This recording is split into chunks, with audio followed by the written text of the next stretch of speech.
بسم الله الرحمن الرحيم. السلام عليكم ورحمة الله وبركاته. صباح الفل، صباح الخير، صباح الأمل. النهاردة إن شاء الله هعلمكم أو هنشوف مع بعض هنعمل إزاي العرقسوس بطريقة سريعة، بطريقة جميلة، سريعة جدا، متاخدش وقت، ولا تدعكي بالعرقسوس بإيديكي، ولا هتحطيه في شاشة، ولا هتخمريه في الشمس، ولا هتعملي كل الكلام ده.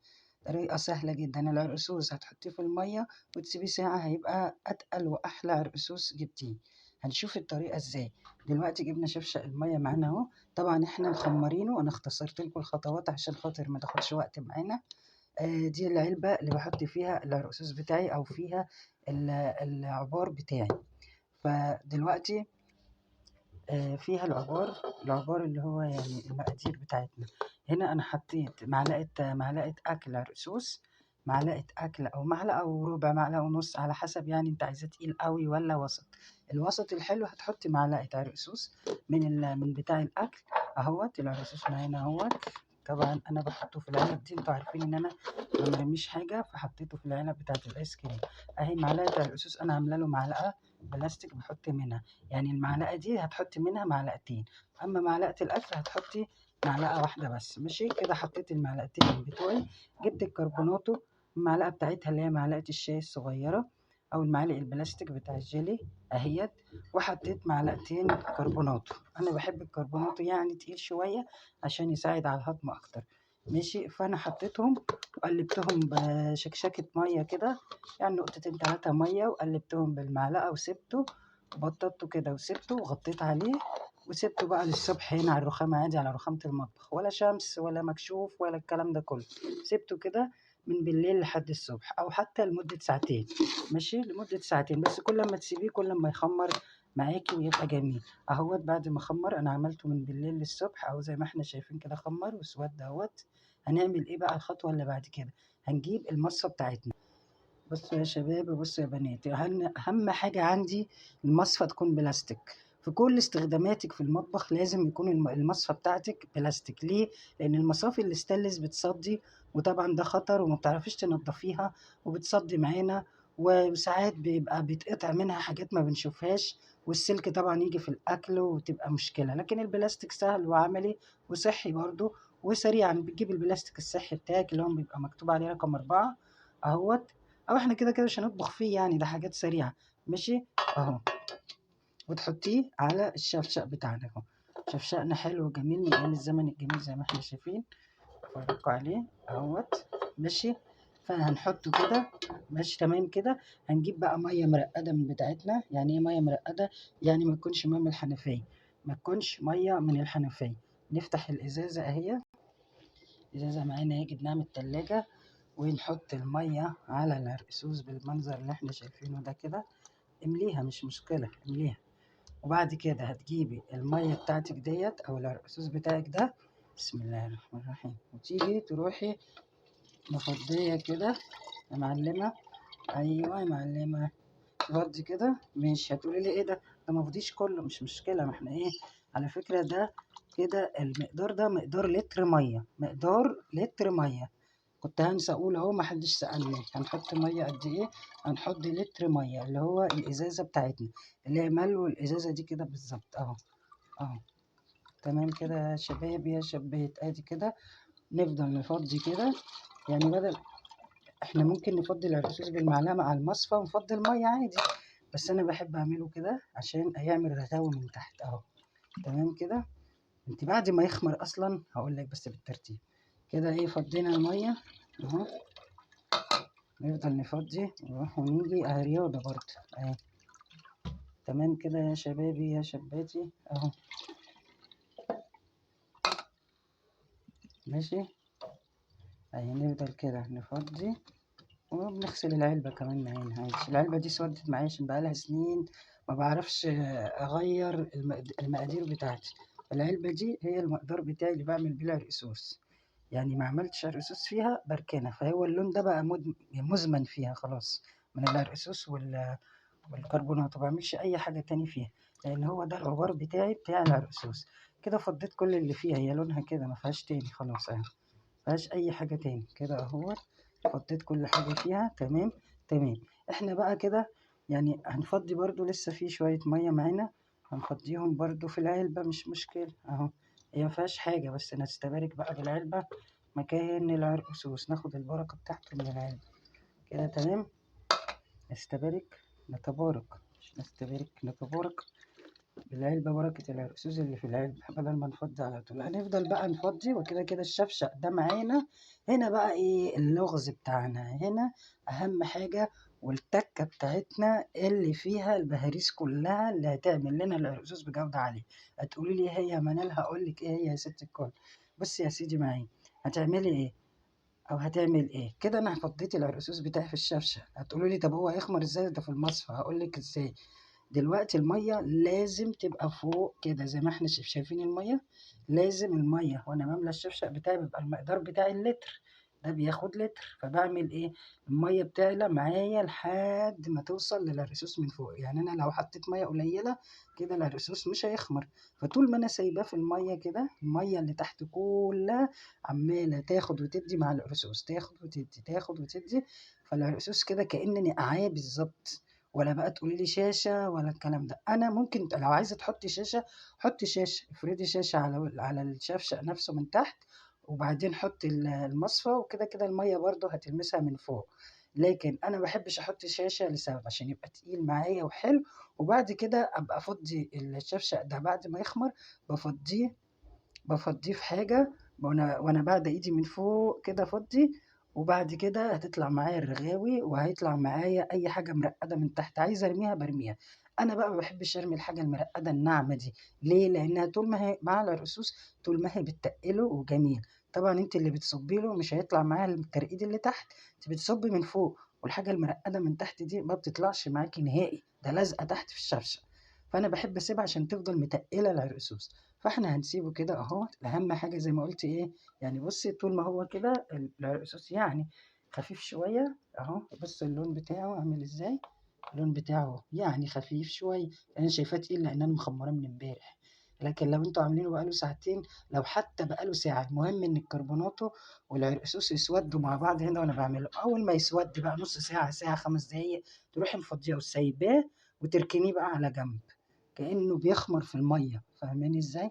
لكن كل ما تسيبيه خمران هنا ما ياخدش معاكي وقت. فانا هسيبه كده يا شبابي يا شباتي، ونديله بس كده شوية مية اهوت عشان يبقى المصفى كلها ايه مليانة. تمام كده يا جماعة؟ تمام اوي. بعد كده يا حلوين هنعمل ايه؟ هنغطيه بالمنظر ده كده. اوعي تسيبي حاجة مكشوفة، اوعي حتى لو انت واقفة قدامها، اوعي اوعي. الرسول عليه الصلاة والسلام وصونا بكده، مش ضامنين ايه الحاجة اللي ممكن تخش فيها. حتى لو خارجة ثواني من المطبخ وراجعة ما تسيبيش حاجتك مكشوفة برضو. تمام كده. الشيطان هاموش حاجات زي كده، فاحنا مش عايزين اي حاجة تخش في اكلنا وشربنا. كده هسيبه بقى متغطي المصفى اهي. اهم حاجة اللغز بتاعنا واهم نقطة بتاعتنا، او زي ما بيقولوا التركاية الاساسية بتاعي، ان المية تبقى واصلة للمصفى من فوق. شايفين يا شباب اهو اهي؟ بص المية اهي، المية اللي تحت واصلة من فوق اهي. هتاخد وتدي معايا، ولا شاشة ولا دعكة ولا شمس ولا أي حاجة. انتوا عارفين أنا عاملة لكم فيديو قبل كده بتفاصيله، وما نعمل العرقسوس ازاي، ولا شمس ولا شاشة. والناس بتحط الشاشة في قلب الشفشق وكأنها نقع الشاشة تتغسل، تشربي عرقسوس بالشاش. ألف هنا وشفا. يعني انت كده كأنك نقع الشاشة أو نقع حتة قماشة وبتشربي النقع بتاعها زي ما قلت في الفيديو القديم بتاعنا. وبنغسل وبننشر في الشمس او نعلقها في اي حته وتلم الجراثيم والكلام ده. لا احنا كده مباشر على طول. ولا حتى دعكنا بايدينا، يعني في ناس بتعمل العروس تفضل تدعك تدعك تدعك والعرقسوس ينزل من تحت. ولا دعكنا ولا نقعنا بشاشه ولا اي حاجه من الحاجات دي. اختراعات كلها معانا هنا في الفسيخ شربات. الاختراعات كلها هنا، اوعوا تروحوا في اي مكان. احنا ان شاء الله بعد ما العرقسوس بقى يتخمر ونيجي نصبه هوريه لكم. هنسيبه بقى شويه كده لحد ما يخمر تمام، وارضى عن لونه كده وجميل. اقل حاجه مثلا ممكن تسيبيه ساعه او ساعتين. انت لو مخمره العرقسوس من بالليل هي نص ساعه او ساعه وسيبيه كده، وبعد كده عادي تمام. لو انت بقى لسه عاملاه النهارده لمده ساعه ساعتين وعملتيه كده، سيبيه بقى 3 4 ساعات. كل ما تسيبيه كل ما يتقل. وسيبيه بالشكل ده. حطيه بقى في التلاجة يسقع، او هتخليه جنبك اللي انت براحتك اللي انت عايزاه. حطيه في التلاجة لو الشفشق بتاعك أنا شفشقي طويل ما يخشش كده التلاجة بالحاجة دي، فانت شفشقك تمام واخد لتر المية وتمام ومظبوط، وحطيه في تلاجتك أو حطيه على جنب كده وسيبيه بقى إيه شباب تسيبوه يخمر. بعد ما يخمر هنيجي مع بعض ونشوف شكله بقى عامل ازاي. اختراع اختراع اختراع يعني. بسم الله الرحمن الرحيم. ورجعنا تاني اهوت بعد ما عملنا العرقسوس وخمرناه زي ما احنا شايفينه كده. قعد تقريبا ساعتين، 3 ساعات بالظبط. 3 ساعات. هنشوف بقى مع بعض. هنشيل الغطا او الطبق اللي احنا كنا مغطينه بيه، ونيجي بقى نروح شايلين المصفى بتاعتنا اهي، نصفي خالص خالص. مش قادرة اقول لكم تقيل قد ايه وجميل جميل جميل. بسم الله الرحمن الرحيم. بسم الله، الله اكبر، بسم الله. نشيل بقى المصفى بتاعتنا خالص، صفيناها اهي. عايزه اقول لكم بقى العرقسوس تقيل تقيل جميل ما شاء الله، على الرغم من ان الكميه، بص شايفين الكميه قد ايه؟ يعني كتير قوي يقول لك ده كميه قليله. معلقه اكل مليانه عرقسوس على معلقه كربونات او 2 زي ما قلنا، مش هتعمل الكميه دي. لا عملت اهي، عملت لتر وشويه كمان. انا فضيت ازازه الميه كلها اللتر، وفضيت كوبايه كمان عليه. ادي العرقسوس بتاعنا انا هفضيه لكم. في ناس بقى بتحب تفضي الصودا بتاعته، يعني في ناس بتبقاش عايزة فيه صودا كتير وعايزة ايه تبقى خفيف، وفي ناس بتقول لا احنا عايزين وسط. فاحنا هنعمل ايه دلوقتي؟ هنفضي اهوت عشان اوريكم الحاجات التقيلة اللي تحت اللي بتخليه مركز وجميل. فهنعمل كده كل ما تبعد ايدك وانت بتفضي اهو. بص المسافة، كل ما تبعد ايدك كل ما الرغوة تزيد. كل ما ابعد ايدي، بسم الله بسم الله بسم الله اهو. الله الله الله الله الله الله اكبر. بسم الله الرحمن الرحيم. شايفين الريحة فظيعة؟ الريحة جميلة جميلة جميلة. بصوا بقى اللي أنا بقول لكم عليه، هو ده اللي الحتة أو الحتة اللي انتوا بتحطوها بتصفوا بيها هي اللي بتحوش. هم لا يذكروا، هم تقريبا معلقة شاي. ده التفل بتاعه ده هو اللي بيديله التقل والطعامة. فعشان كده أنا ما بحبش أصفيه بالحتة. فهمتوني بقى ليه؟ هو كده كده وانت بتشرب ده مش هيجي معاك وانت بتشرب، هو كده كده مرقد. فزي ما احنا شايفينه كده جميل قوي قوي. عايزين نديله كمان رغوة عالية، هنفضيه تاني. هنفضي من الحلة كده اهو. بسم الله الرحمن الرحيم. زي ما احنا شايفين كده. بس المطبخ بتاعي هنا كده واطي قوي، فمش مساعدني ارفع الحلة كده. بسم الله